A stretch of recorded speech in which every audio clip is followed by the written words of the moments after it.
Hi everyone, welcome back to the channel. In this video I'm gonna show you how to create a bouncy text on CapCut. So here what you need to do is of course import a photo or video and then add text to your photo. And here I use the blank background like this, and I'm going to add text.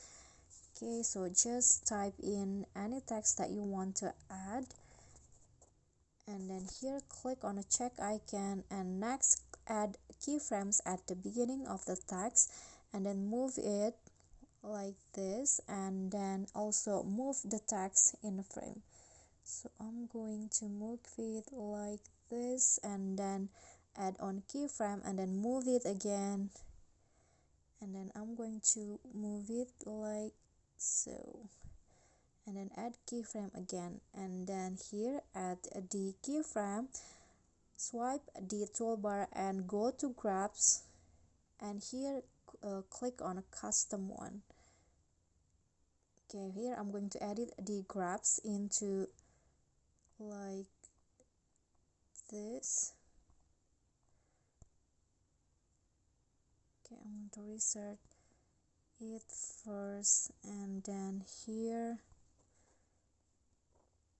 I'm going to set it like this.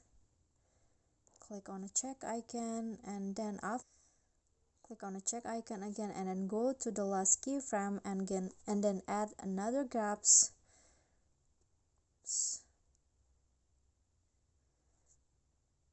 Okay, click on custom and then edit and set the one like before.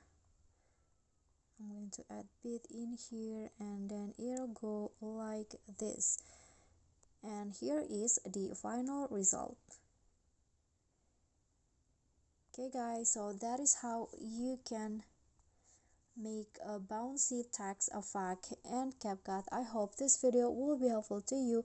If you enjoyed the video, please give me a like and smash the subscribe button, donate, and also don't forget to leave a comment. That's it from me today. See you guys next time.